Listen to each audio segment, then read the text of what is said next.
썰챗. 가위 눌림. 나는 가위에 굉장히 자주 눌린다. 눈이 없는 꼬마가 내 배 위에서 방방 뛰고 있을 때도 있고, 어떤 날은 천장에 매달린 귀신의 머리카락이 내 얼굴을 간지럽히는 가위에 눌릴 때도 있었다. 심지어 귀신이 옆에서 밤새 춤을 춘 적도 있다. 며칠간 잠을 제대로 못 잔 나는 무당을 찾아가서 가위를 푸는 방법을 물어봤다. 이 부적을 베개 밑에 넣고 또 가위에 눌리면 라해독구 라고 3번 외쳐. 나는 집에 돌아와 베개 밑에 부적을 넣고 잠을 청했는데 새벽에 또 가위에 눌리기 시작했다. 라해독구, 라해독구, 라해독구. 무당이 가르쳐준 주문을 3번 외치자 정말로 가위가 바로 풀리며 귀신이 사라졌다. 그 뒤로는 가위에 눌려도 이 방법으로 쉽게 풀 수 있었다. 간만에 푹 잤다. 어느 날 TV를 보다 잠에 들었는데 밤에 무거운 느낌에 눈을 떠보니 무섭게 생긴 여자가 올라타서 웃고 있었다. 라해독구, 라해독구, 라해독구. 그런데 이번에 주문을 외쳐도 여자가 사라지지 않았다. 이해하면 무서운 이야기 해석 공개. TV를 자세히 보면 살인미수 혐의에 정신병원 환자가 탈출했다는 뉴스가 나온다. 주인공을 올라탄 여자의 옷을 보면 병원 환자복인 것을 알 수 있다. 즉 가위에 눌려 귀신이 보이던 것이 아니라 정신병원 환자가 집에 들어온 것이었다. 엄마의 당부. 엄마가 피자 작은 거 사놨으니 먹고 있어. 오, 여기 피자는 처음이네? 나의 저녁은 항상 피자다. 매일 피자를 먹어도 좋은 이유는 고소한 치즈의 풍미, 새콤달콤한 토마토 소스, 부드럽고 쫄깃바삭한 도우까지. 게다가 매일 다른 브랜드라 질리지 않는다. 피자를 다 먹고 나면 게임을 하는 것이 내 하루 일과다. 오늘은 뭐하냐? 지겨운데? 이것도 엔딩 100번은 봤는데. 그때 누가 갑자기 집문을 두드렸다. 엄마야? 그런데 뭔가 이상했다. 엄마는 항상 문을 직접 열고 들어왔었기 때문이다. 경찰입니다. 경찰? 엄마가 다른 사람은 항상 위험하다고 했는데? 하지만 그들은 강제로 문을 열고 들어왔다. 괜찮니? 그날 나는 처음으로 집을 나가게 되었다.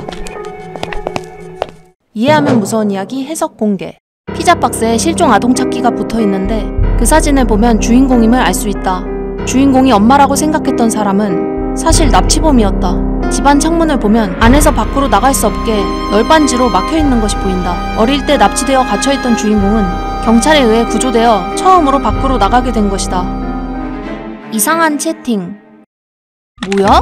갑자기 이놈이 시비 터네? 어휴, 잼민이 냄새, 그치? 닥쳐. 니 몇 살임? 니보다 10살은 더 많음. 그럼 성인인데 로브를 처하고 있다고? 정답. 크로스. 야, 비켜. 컴퓨터 해야 돼. 아, 형은 좀 빠져. 남자의 싸움이야. 아, 뭔 로블록스 키베 뜨면서 남자의 싸움이야. 비켜. 엄마! 형이 괴롭혀. 김민수, 너 동생 괴롭히지 말랬지? 내가 언제 괴롭혔어? 얘가 컴퓨터 안 비키는 건데. 둘 다 엄마 앞에 죽기 싫으면 그만 싸워. 아, 배야. 썰챗 아파트 산다고? 나돈데 404호로 와라. 센 척하네. 그리고 30분 뒤 게임을 하는 동생이 죽은 채로 발견되었다. 흉기는 부엌에 있던 칼. 이것은 마지막 다잉 메시지이다. 이 중 범인은 누구일까? 이해하면 무서운 이야기 해석 공개. 정답은 동생이 죽기 전 채팅에 남긴 다잉 메시지에 있다.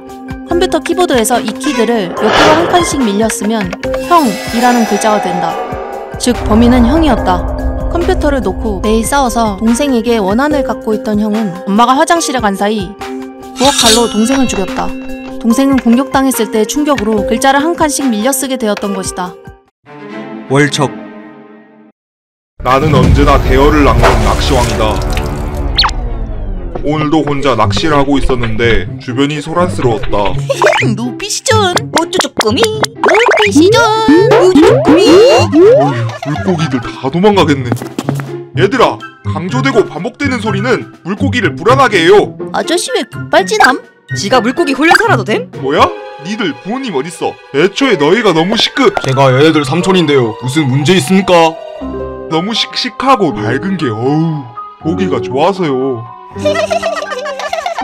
화장실 좀 다녀올게. 나는 묵묵히 낚시를 계속했다.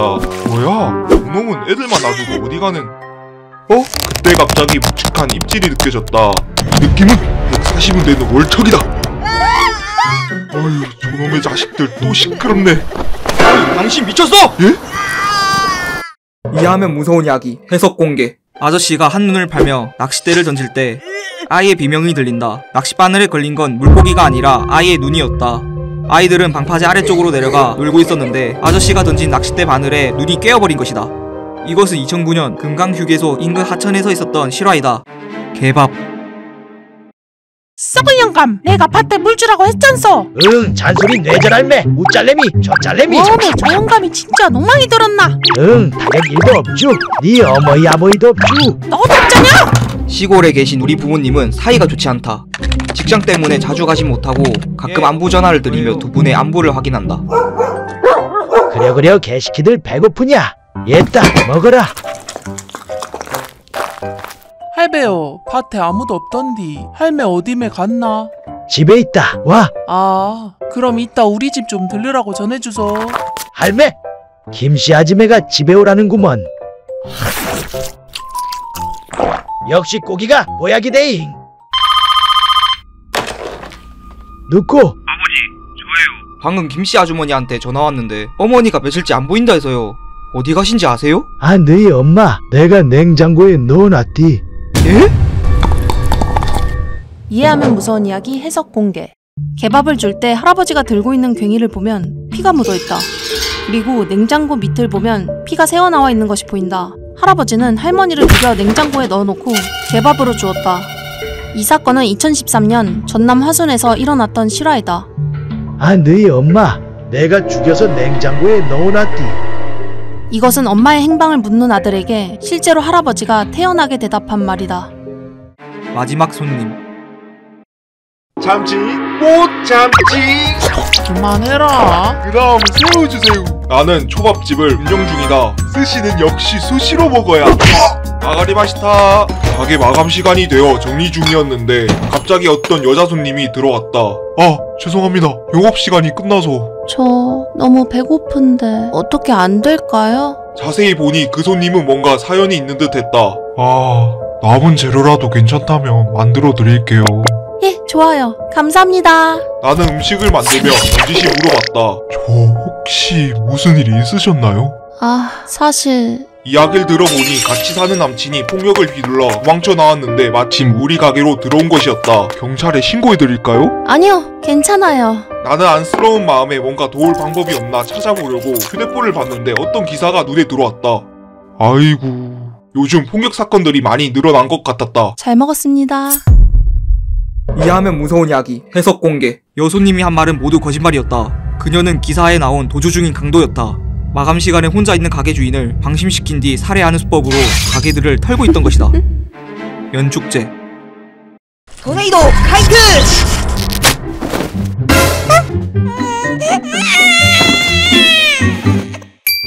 오늘은 어린이날이다. 내가 가장 기다리던 연싸움 축제가 열렸다. 바람이 좀 강하긴 하지만 연싸움엔 최적이네. 형아, 잘한다. 비결이 뭐야? 사실 이 연줄은 말이야, 금속가루로 강화를. 아이스크림. 축제장에는 캐릭터 연, 고양이 연, 똥모양 연 등 멋진 연들이 가득했다. 내 연은 언뜻 보기에 평범하지만 실에 유리가루, 금속 조각을 발라서 싸움실로 강화시킨 것이다. 물론 나 말고도 많은 사람이 강화된 실로 연싸움을 벌이러 온다. 어? 형, 즐거우세요? 즐거우시냐고요? 야, 들어올 거면 맞다이로 들어와. 그런데 그 순간 갑자기 굉장히 강한 바람이 불었다. 다행히 내 연은 무사했지만 떠들썩하던 축제장이 조용해졌다. 어? 이해하면 무서운 이야기 해석 공개. 바람이 불 때 무언가 베어진 소리가 들린다. 마지막 쓰러진 사람들을 자세히 보면 목이 없다. 유리, 금속 가루가 입혀진 날카로운 연줄들이 바람이 불자 주변 사람들의 목을 베어버린 것이다. 놀랍게도 이 사건은 2023년 연날리기 행사에서 있었던 실화로 총 6명이 연줄에 목이 베어 사망했다. 어버이날. 맛있게 괴로움 널 주시고.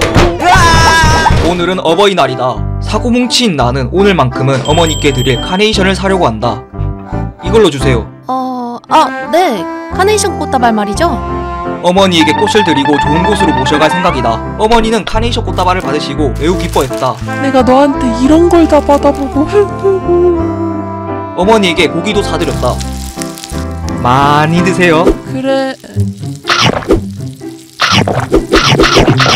아들이 사는 거예요? 효자네.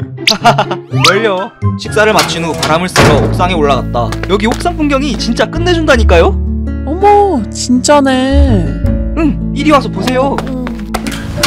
내남 대표야. 어? 아, 안녕하세요. 아, 아까 어머니랑 오셨던 손님. 어머니는 먼저 가셨어요. 이해하면 무서운 이야기 해석 공개. 주인공의 행동, 그리고 달력 옆에 붙여놓은 메모의 내용을 보면 그의 정신이 온전치 않음을 알 수 있다. 고깃집 사장이 옥상에 들어올 때 추락하는 소리와 엄마의 비명이 들린다. 주인공은 어머니를 옥상에서 밀어 죽였다. 어머니는 먼저 가셨다는 말은 죽어서 먼저 갔다는 뜻이었다. 이 이야기는 2019년 경기 용인시에서 있었던 실화이다. 스승의 날. 오늘하고 다들 수고 많았다. 아니에요, 선생님. 보고 싶었어요. 저도요. 스승의 날, 선생님은 초등학교를 졸업한 지 10년이 된 2명의 제자를 초대했다. 성인이 된 제자들은 선생님이 준비한 저녁 식사를 먹으며 추억에 잠겼다. 선생님, 그때 바나나 껍질 밟고 넘어졌던 거 기억나세요? 아, 기억난다. 10년 전 스승의 날, 교실에 들어간 선생님은 제자들이 깔아둔 바나나 껍질에 미끄러져 넘어졌다. 그래, 기억난다. 그때 그 개구쟁이들이 벌써 성인이라니. 근데 그때 그 아이디어는 둘 중 누구니? 승혁이가 선생님 넘어지면 재밌겠다고. 근데 형균의 집이 과일 가게잖아요. 자기가 더 신나서 바나나를 잔뜩 가져왔더라고요. 그래, 그럼 둘 다 공범이구나. 이 해독제는 아무도 줄 필요가 없겠네. 선생님, 그게 무슨 해독제라뇨? 으, 형균아! 음식에 무슨 짓을 한 거죠? 이건 살인이에요, 선생님. 그날 너희도 살인을 했잖아. 이해하면 무서운 이야기 해석 공개. 10년 전 선생님을 보면 임신 중이었음을 알 수 있다. 선생님은 그날 바나나 껍질을 밟고 넘어지는 바람에 뱃속의 아이가 죽게 되었다. 이에 선생님은 복수를 하기 위해 10년 후 두 사람을 초대해 독을 넣은 저녁 식사를 대접했다. 둘 중 누구의 짓이었는지 떠본 후 한 명에겐 해독제를 줄 계획이었지만 반성의 기미가 전혀 없는 둘을 보고 해독제를 버린 것이다. 마지막 숨바꼭질.